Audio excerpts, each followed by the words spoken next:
You are listening to the Football Diehards podcast with your hosts, Justin Lonero and Bob Harris, sponsored by DraftKings. Sign up now using promo code Diehards, DIEHARDS. Make a first-time $5 deposit, and you'll receive a free $3 ticket.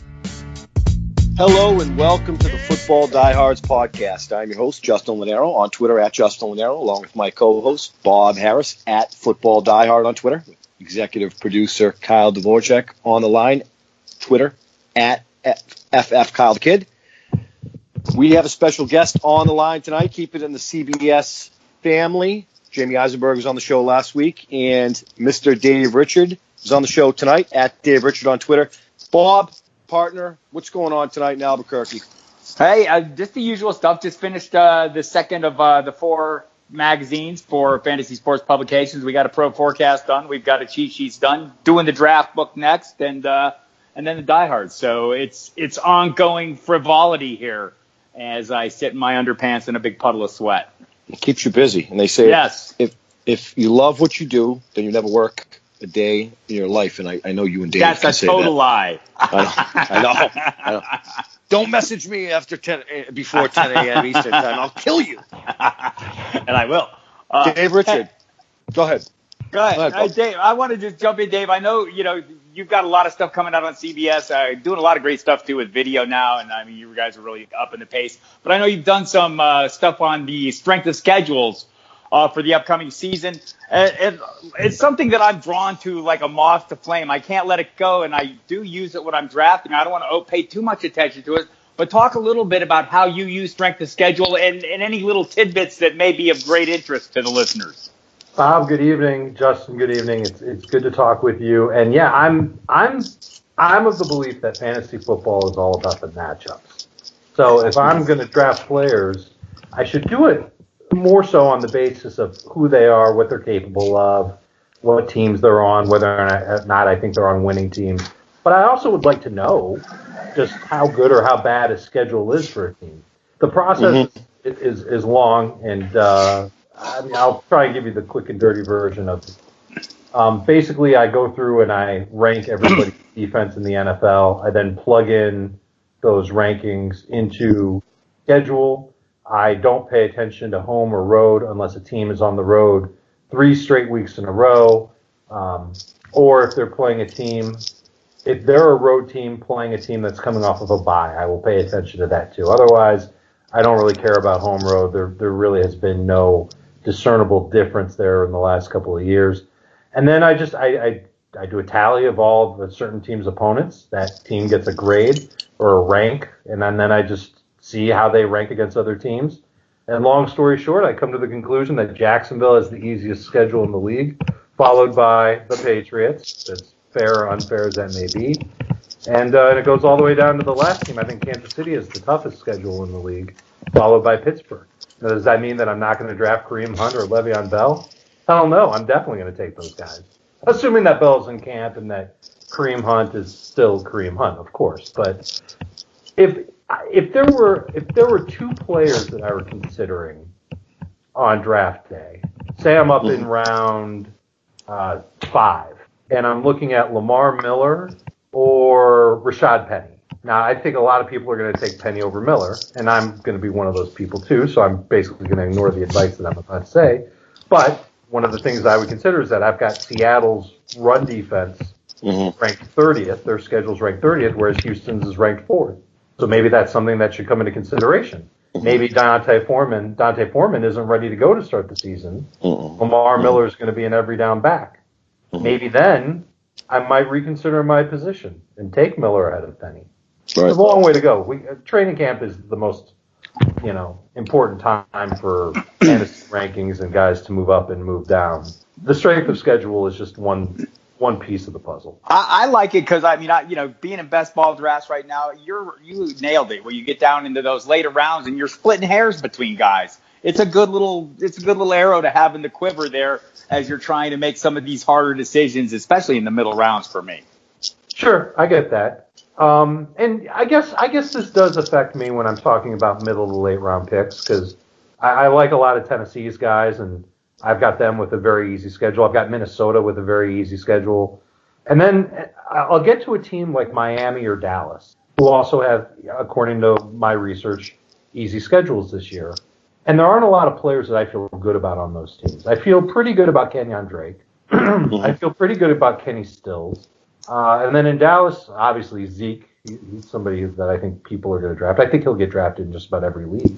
But what about anybody else? What about Alan Hearns? Is that somebody that we're supposed to get excited about? Matt. Well, if it's round 11 and Alan Hearns is still there and you want to add an extra receiver to your depth chart, at least you'll know, besides the fact that he has a chance to be their number one guy, that they've got a top 6 schedule. And they actually have the second best schedule for passing, according to what I've come up with. Yeah, the Jaguars threw a lot of money at Hearns for 4 years, $40 million, and it didn't pan out well in Jacksonville at all.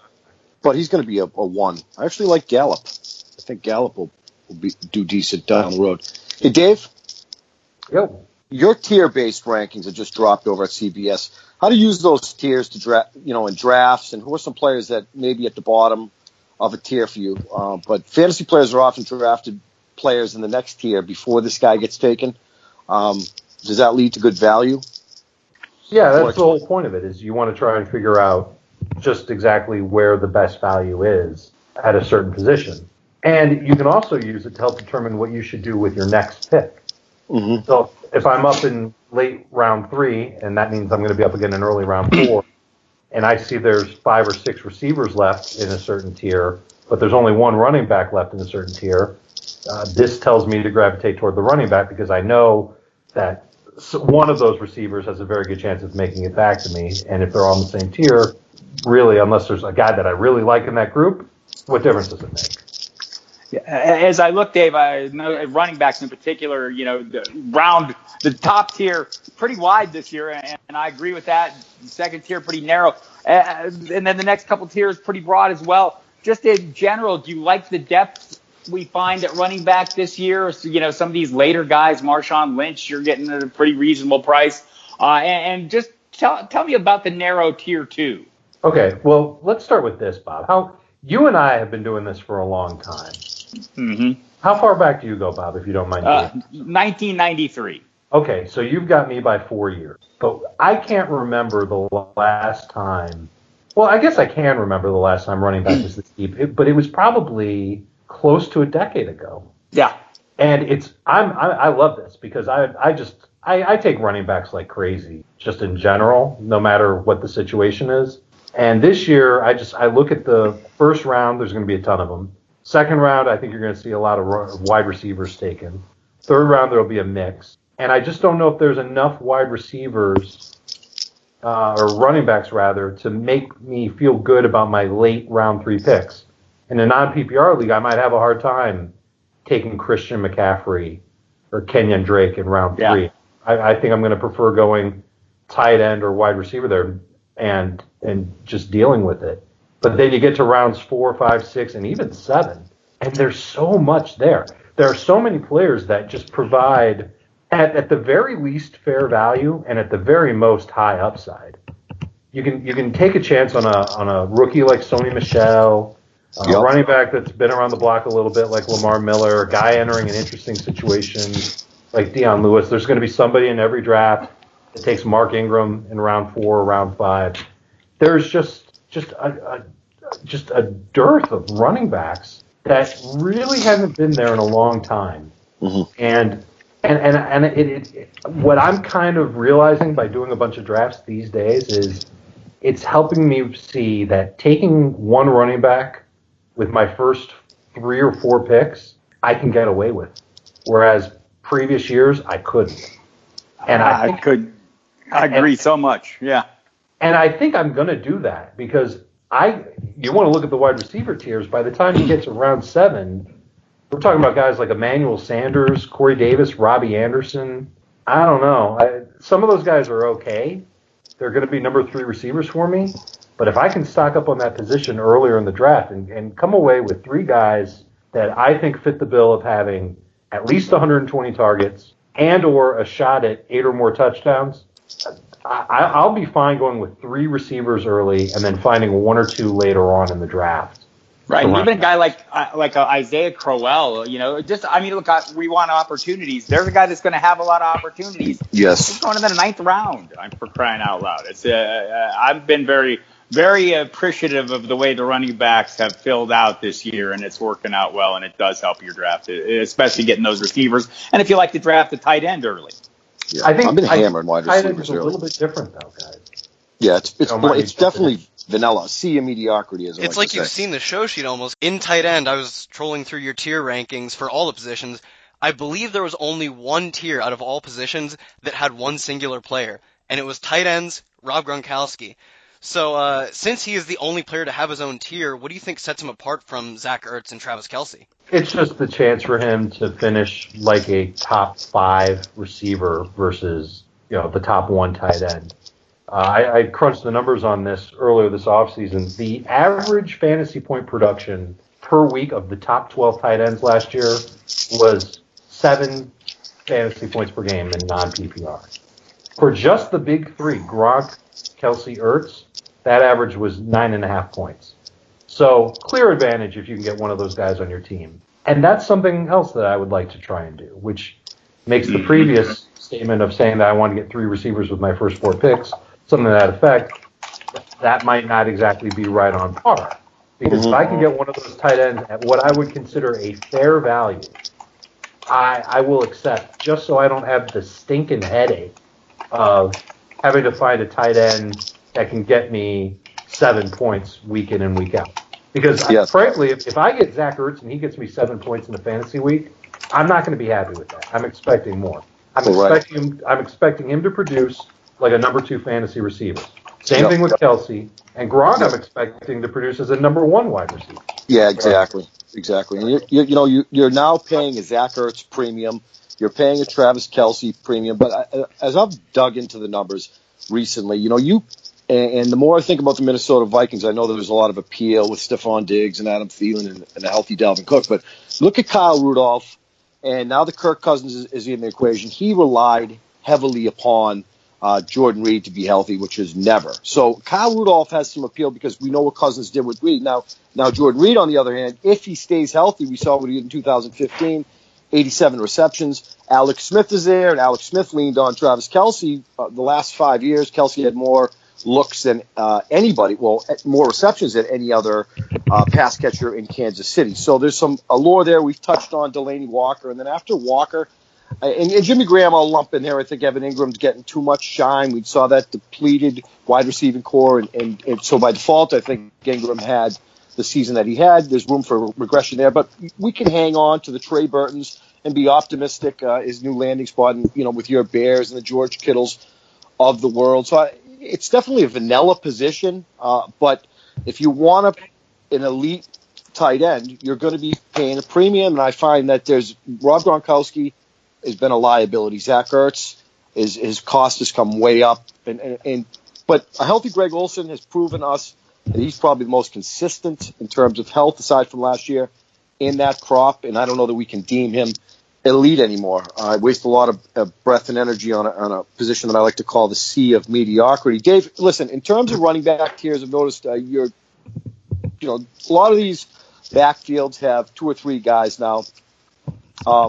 Does it affect the running back landscape and how you evaluate the position? I mean, committee, I would be inclined to say that 85% of the NFL teams have committees now for numerous reasons. Change of speed, different pace backs, big, small, look at Tennessee, Derrick Henry, and now Deion Lewis, just to mix things up. Every team we could name 2 or 3 backs that are probably going to get the football during the course of the game. So the bell cow days are over. Is your answer anyway affected by the depth, in terms of committees? Or? Well, I hate to say it, Justin, but I disagree with you. I think that we're seeing a lot of backfields that can end up getting dominated by one guy. We can go through close to 10 teams, I think, that are going to have one guy doing it, and that's a third of the league right there. Now, there's going to be a bunch of other teams, like you can take the Saints as an example, with Kamara and eventually Mark Ingram when he comes back. Mm-hmm. They're a team that I think can still support 2 running backs being helpful for fantasy owners, although I'm not sure if I'm willing to risk a top 60 pick on Mark Ingram, seeing as how I don't know what exactly his role will be when he comes back. We don't know what Alvin Kamara is capable of doing, given a 4-week head start to potentially get better than 14 touches per game, which is right about what he was at, maybe a little bit more toward the end of last season. I like that there's depth at running back, and what you can do with these the teams that have committees. I think fantasy owners have to make a choice on who they like better in a committee. You take Tennessee as an example. Your option is A, Derrick Henry, big bruising running back, works the goal line. B, Deion Lewis, newcomer, got paid a lot of money, was amazing in New England last year. Mm-hmm. Or C, avoid the whole situation, because you really don't want to get both. I think that's just. I think you're setting up your fantasy team for failure in most cases when you get two guys of kind of equal-ish stature on the same roster. Right. And so I don't think you.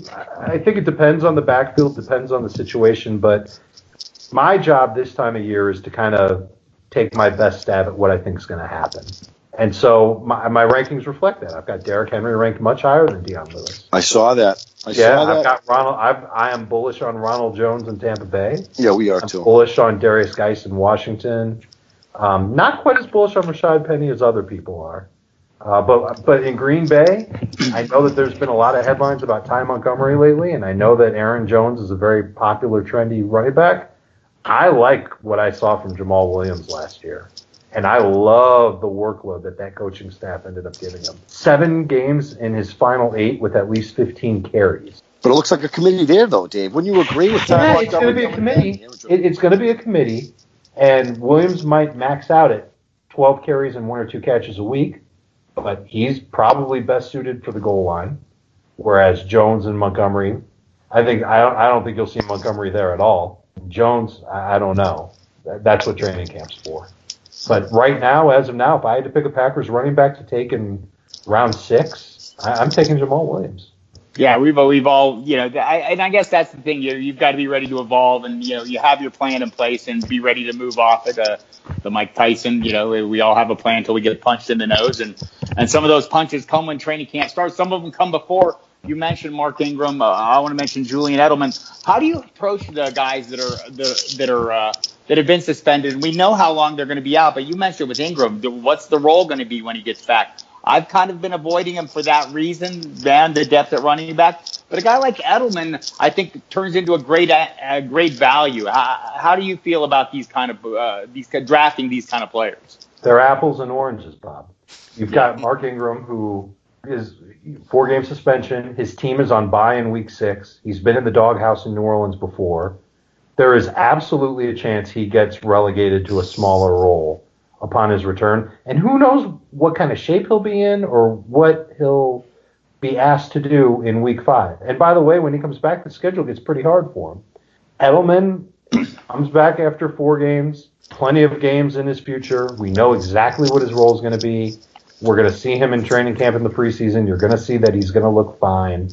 I highly doubt that Jordan Matthews is going to step up and push Julian Edelman out of the way for playing time in New England. So I wasn't huge on Edelman to begin with, but when the suspension was handed down, I really didn't move him in my rankings. I kind of kept him where he was because I know when he does come back, he's going to be effective. He's going to be Julian Mark Edelman. Ingram is just a giant golden black question mark. That's the colors of the Saints, right? Gold and black. Absolutely. Yeah, so he's a big question mark. Throw us some players who you're on in fantasy land at this moment in time. Give a couple at each position if you want. Who are you digging? Who are you keen on? Yeah, sure. If I can't get one of the big 3 tight ends, I'm actually not getting Trey Burton, but I want Trey Burton. He's going to end up going with one of those first few picks in round 6 in every draft. And honestly, I don't know if that's such a bad idea. But every time I'm picking in a draft, I almost never get the chance to take him. Maybe in my next draft, I'm just going to wedge my way in to make sure I've got Trey Burton on one of my teams. You're a homer. And I buy into the George Kittle hype. I don't like his week 1 matchup, but I don't mind. You're stabbing at tight ends when you get to the double-digit rounds anyway. you might as well take a guy who could be the next Rob Gronkowski. And if you go back and you saw how Jimmy Garoppolo played last season, he leaned on his tight ends quite a bit, including Kittle. Kittle's averages, his targets, his catch rate, all better with Garoppolo in those final 5 games. So I'm big on him. Let me give you some receivers that are way down the chart for me. I'm talking about late round guys. Christian Kirk, Arizona. Cardinals are going to be playing from behind a lot this year. Larry Fitzgerald's a great receiver. He's going to get his. But I think Kirk has a chance to step up. I thought he was one of the most NFL-ready receivers in this draft. And he might be miscast a little bit as an outside receiver in Arizona, but I think he's going to be just fine. And I like Keelan Cole in Jacksonville. He's going to be their slot guy. This is a team that's not going to throw a lot. No. But I do think that Keelan Cole can come through as a bench receiver, as a guy that you start the year with and see what happens. And I already talked about how I thought Jacksonville had an easy schedule. I could see play action and short over the middle passes being very, very nice to Cole. And he might be I was going to say he might be the second fastest receiver in Jacksonville, but now with DJ Shark there, he's probably the third fastest receiver for the Jaguars. Man, if they had a great quarterback, Justin, they would be on fire. It'll be fantasy relevant. There's going to be weeks where Bortles is decent. I think the Blake Bortles, the NFL quarterback, is not something that we like to see if he plays for our team. But in fantasy circles and this show daily fantasy during the regular season, there's going to be seasons, top weeks 12 where we finishes the last 3 years for Bortles. I mean, the overall scoring, it's hard to ignore that. But it's like he shows up. Either he shows up or he doesn't, and that's kind of what relegates him to more DFS. He'll have big games, but it's only about half the time. Well, also, of quarterbacks, he's a sneaky rusher. He's a guy who's gotten 50-plus carries every season for the past 3 years, has also been healthy every game past 3 years. I'm with Dave on this one, just dreaming every night about what an offense led by Lamar Jackson or whomever they could have gotten in the draft. Yeah, Blake Bortles is a fine enough player, but just what could be? Yeah, he could be amazing, and we thought we were getting that 2 years ago with him. Remember back in 2015, he was outstanding. And it turned out to be all for naught. And the bigger issue with Bortles is when he hits, he's awesome, and every quarterback is going to have their good weeks. But when he misses, I mean, it's 10 points, 12 points to your fantasy team. And, even if you go up against, Ben Roethlisberger on an off week, you're still going to wish that you had a quarterback that did better than that. If I could give you a couple of running backs that I like a lot, I'm going to start. I'll mention Ronald Jones again. I think his competition for playing time at Tampa Bay is a laughing stock. I think the Bucs did the perfect thing this offseason by not only improving their offensive line, they improved their front seven. And they might end up having one of the best defensive lines in their conference. Probably it could potentially be second best behind the Rams. I really think it's that good. And I think they're going to be in a lot of ball games where they have a lead. They need a running back that can grind it down. They need a running back who can catch passes. I think Ronald Jones is a work in progress in terms of his receiving and pass protection skills, but I think he can get there. And this is a team in Tampa Bay that has had a very strong offense. They've been top 10 in rush attempts 2 of the last 3 years. And you think of who they've had at running back and who they've trusted there. It can't possibly take that much for Jones to unseat Peyton Barber as the primary running back there. And I don't know. I'm drafting Nyheim Hines, but I don't know if I can really pinpoint how productive he'll be. I think his ceiling this year is probably right along with what Tariq Cohen did last year in Indianapolis. And his floor is, well, who knows what his floor is, but this is a guy who can line up all over the place, can catch a ton of passes, very, very fast. And this is a team in Indianapolis that will use a lot of running backs from week to week. But if this guy becomes a juggernaut, there is no Jordan Howard standing in his way like Cohen had in Chicago last year. So even though he's small and skinny, Nyheim Hines in Indianapolis is somebody who I think could be an exciting breakout and a guy you can take in those double-digit rounds at running back. You don't like Marlon Mack? No. I don't either. I'm with you. I've been drafting Himes and taking some final round flyers on Jordan Wilkins as well. And obviously very pleased to hear that Robert Turbin's getting all the first team carries. Right, exactly. So I talked with Frank Reich at the NFL owners meeting, and he says he's using a committee. He said there might be one guy that gets 60% of the work, but he wants to involve everyone. So this could be, I don't want to make everybody sick, but it might be a four-headed monster in Indianapolis. And it's criminal. Guys, it's criminal because that offensive line is so exciting now. Mm-hmm. Yeah, with Nelson in there, yeah.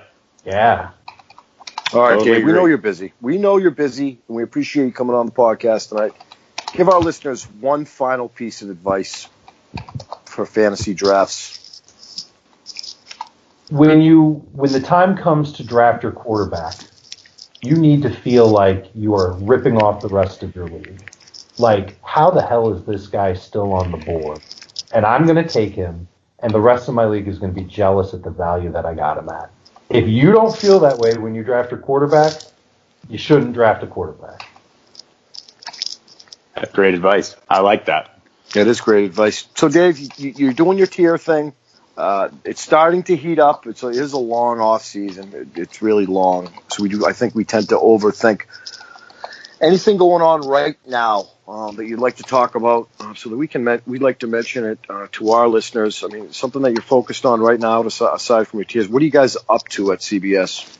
Well, as you guys know, a couple months ago we launched our 24/7 sports news and highlights stream called CBS Sports HQ. Yep. And it's live, it's free, it's around the clock, and there's tons of fantasy on it. There's some gambling on it too, if that tickles your fancy. But we talk fantasy in all sports, not just football, and it's really it is perfect for sports fans. So want to encourage everybody to go and check out CBS Sports HQ. And even though the off season's long, we do podcasts just like you guys do. We have the Fantasy Football Today podcast. We go at it twice a week during the off season, and then once training camp starts to heat up, we will be creating new shows every day. So we like to think that we help people win their leagues, and I think it would be very, very wise for everybody listening to spend part of their weeks during the season listening to the Football Diehards and listening to the Fantasy Football Today. And I almost want to promise, guaranteed, that if you listen to both, you'll make the playoffs in your league because there's a lot That of is the best advice. The best advice I've heard all year. This is fantastic. I'm making note of it. Bob, you're smart. Justin's smart. Jamie's smart. Adam Azer is our host. He's smart. Keith Cummings is smart. I'm just coming along for the ride. I don't know how smart I am. But I know that combined, all of us, A, love fantasy football, and B, love to help people win their leagues. Yep. So I think that would be a great combination for everybody to kind of put into their war chest to make their playoffs in their fantasy leagues. Do you remember when I used to troll you probably 6 years ago on Twitter? You mean you've stopped? That's what I was thinking. I used to troll you and you'd be like, who is this kid? And then we met at Gillette, which was lovely, and Jamie was there. I remember you were wearing your Kansas City Royals hat. That's right. Easton was a baby. Yep. Yeah. And we've been buddies ever since. And I also remember about 5 or 6 years ago when you liked Monty Ball over Le'Veon Bell, and I'm like, what's going on? What is going on here? Do you remember that? No. Oh, okay. Dave Richard, ladies and gentlemen. Dave, hopefully we get you back on during the regular season or nearing week 1. It would be a pleasure, and it always is. Count on it. Don't say hopefully. Let's get it done. All right. We'll make it happen. Thanks, Have a good night. Thanks for joining us, Dave. Fun. If you want to see all he's talking about and more, make sure you follow him on Twitter at Dave Richard. Every year, especially in MFL 10, some of the crazy win rates we see are from the 3rd, 4th, 5th round. These guys who aren't studs yet, aren't wide receiver 1s, RB1s yet, but they crack that list and then they become maybe the biggest fantasy values you can get. My first question, being a RotoViz alum, are we finally going to get the true Stephon Diggs breakout? Bob, floor is yours. I don't know. Diggs has the great advantage of having gotten the Football Diehards karma on the visit with the Sirius show, much like Nyheim Hines this year. Don't overlook that. It's very powerful. Cortland Sutton the same. But look, I've been kind of into Diggs ever since I talked to him. I just thought he really stood out. So I was surprised that he came on as much as he did. The problem is getting that consistency, right? I mean, and he'll go through disappearing acts, whether due to injury. That seems to be the most part of it. But look, I think the upside is there. If he can put an entire season together, I'm just not sure I want to pay for that or that I want to count on that as my wide receiver one. If I can get him as a wide receiver two, I'd be much happier. He's still going to be a high volume player, makes the most of his opportunities, should fare well with Kirk Cousins. So I would advocate him. I've actually taken him as a wide receiver one, and in one draft this year found myself in a pickle and wanted a share of him. So, kind of went like that. PPR, I think that's okay, but trusting in him to be a number one and hoping he is a number one are two different things, and you should not confuse them. Yeah, I am. Well, I like Stephon Diggs. He has missed 8 games in the last 3 seasons. You have a new quarterback in Minnesota. Unclear rapport with Kirk Cousins. I am not drafting Stephon Diggs over, say, Amari Cooper or Larry Fitzgerald. Maybe not Allen Robinson or Landry, or I'm not going to say Josh Gordon. I'm not going to do that. But he will not be drafted in front of DT either. But I like the player for certain. He's 24 years old. I think the upside's there. If we see 16 games with Stephon Diggs, we could be looking at an 80 reception, 1,000-yard wide receiver, 8 to 10 touchdowns for certain. Depending on, who Kirk Cousins. There are mouths to feed in Minnesota. So it's a big question mark right now. Justin, one of the guys you mentioned there, Amari Cooper, has had 3 up and down seasons, to say the least. 2017, not his best one. Had to compete for targets with Michael Crabtree on an offense that regressed heavily. Can he rebound in 2018, and what does that actually look like for fantasy purposes? I think his price right now is probably where it should be, and we certainly don't like that as buyers. Amari Cooper's 24 years old. He was polished coming out of Alabama.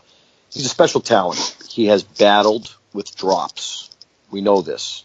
But year 1, 72 receptions. 2016, he had 83 receptions. I like the idea that Derek Carr is there. These two have a clear rapport. I think it's going to be beautiful to watch for years to come. Now, John Gruden has said that Amari Cooper is going to be the focal point. I think that's encouraging. I like Amari Cooper, the player. Jordy Nelson is there. We know what's going on with Martavis Bryant. I like Amari Cooper. I think he's a wide receiver one on his respective team. Fantasyland, he's a top 20 wide receiver. Anywhere from 15 to 20, I think, is fine. But I think we need to be hesitant, given what we saw last year, only 48 receptions. But he did have 7 touchdowns. That's encouraging. The 2 previous years, it was over 1,000 yards. So Amari Cooper, 24 years old. He was polished coming out of Alabama. He has NFL experience now with the same quarterback. So I think if he stays healthy, and he's only missed 2 games in his first 3 seasons, Amari Cooper could be a top 10, 12 fantasy wide receiver. And the beauty of this is we're going to get to see. Health is a concern for me. That the drops are baked in. He's been in the top 10 and drops all 3 years. That's coming. If he's healthy this year, he'll have a huge rebound season. I like it, Bob. Short and sweet. All right, the last wide receiver we have on this list, Davante Adams in PPR leagues was wide receiver 13 and 10 in the past 2 years. That's good, but as the lead receiver in the Aaron Rodgers offense, can he really push that top 3, 4, 5 envelope? Bob, go ahead. I have him ranked in just like that. I have him number 4 right now. Only guy in the league who's scored double-digit touchdowns in each of the last 2 years. That's not an accident. He's got a good rapport with Aaron Rodgers, and he fared reasonably well with Brett Hundley, something nobody else on earth can say that plays the NFL football. So there's concerns about the concussions. I realize. I just think with Jordy Nelson gone, kind of suspect in terms of death. I like Randall Cobb as well, but beyond that, I don't know if I'm looking for Geronimo Allison to have a huge year or any of the 3 rookies. So I'm big on Adams. I think with a full season with Aaron Rodgers, you're gonna come out way ahead, especially if you draft him as that 10th or 13th receiver that he finished last year. I'm drafting him a little higher. So if you're drafting with me, you might have to reach. Everything is lined up accordingly for Davante Adams, especially with Jordy Nelson out now. You mentioned the double-digit touchdowns over the last 2 seasons. The concussions were an issue. Look, 25 years old, the confidence is there. You have arguably the best quarterback in the NFL throwing to you. It's tough not to like Davante Adams as a top 10 fantasy wide receiver. I currently have him at 8 after A.J. Green and right before Larry Fitzgerald, but I'm fine with him at anywhere in the from 7 to 10 range is fine. And I can't envision 16 games out of Davante Adams where he's not an 85 reception wide receiver over 1,000 yards, and he'll probably come damn near double-digit touchdowns again. So, and I think you can draft him with confidence. The more I talk about Davante Adams, the more I look at the numbers, the more that I see his role. He's a clear-cut one in Green Bay now. It's pretty comfortable with Davante Adams as a top 10 fantasy wide receiver. Yeah, I'm all about that with you guys, thinking that he's being priced closer to what he's done in the past 2 years as wide receiver 2 on his own team, whereas now he's a wide receiver 1 in Aaron Rodgers' offense. Fun fact, the only player in the last 30 years, double-digit touchdowns, less than 1,000 yards in back-to-back seasons. That doesn't mean anything. It means nothing. It's fun, Kyle. It's fun. It's a lot of fun. It means nothing. But is that how you spent your birthday yesterday, Kyle? Studying these kind of fun facts, or did you do something better? Yeah, no, I did something better. Moving on, Jerick McKinnon has never finished with more than 160 carries in a season. If you didn't know, that's not a lot. But he's getting paid like a bell cow, at least by the 49ers offense. They seem to really like him. Where do you value him among the other late RB1s, the high RB2s? I'll go ahead and take this. I mean, look, as fans, we're going to like the San Francisco 49ers to become better. Kyle Shanahan is there. Jerick McKinnon has ran like a beast. So far, it's June. The Minnesota Vikings, and I mentioned this last week, they drafted McKinnon, and when Adrian Peterson was there, and I think they had high hopes in Jerick McKinnon. He's 26 years old. It's a fun range, that Jerick McKinnon range. I mean, you're going to lump him in with not too far after Christian McCaffrey, Joe Mixon, Rashad Penny. I think you got to put Kenyon Drake in there. It's a fun running back range. I am intrigued by Jerick McKinnon. I think he'll be involved in the passing game. The hope is that he'll have 250 touches, and I think he'll be just fine. Will I draft him as my RB1? If I'm hammering wide receivers early, absolutely, and I'm still doing that. So very optimistic. We saw what Kyle Shanahan has done with Devontae Freeman. I mean, there's a lot of fun here. The unknown is high, like you mentioned, Kyle, but it's going to be his role. Carlos Hyde is no longer there. So the whole San Francisco 49ers offense is going to be interesting to watch. And obviously Jimmy Garoppolo, but maybe Jerick McKinnon can provide that balance. And I think most of us are optimistic about McKinnon. Right. There's what Kyle mentioned. He is now the 4th highest paid running back in the NFL. This is not an accident on the 49ers' part. This is a Kyle Shanahan move. You mentioned, Justin, the history of coaching production from running backs. I mean, it's not a recent thing. You can go back to Steve Slayton, Alfred Morris. It just goes back in Atlanta, and last year in San Francisco, his running backs have been top 8 in the NFL in receptions and top 5 in receiving yards each season. So yeah, I think it's worth taking a shot on him. Ideally, it's if you're drafting 2 running backs early, he's the second one. But like Justin said, if you're hammering the wide receivers early, it's just watch for his ADP to rise, and he's gonna the premium is coming, guys. I love it, Bob. Dalvin Cook in 2017 was on pace for 1,700 yards and 3 total touches. It was a small sample. 4 games is not a lot.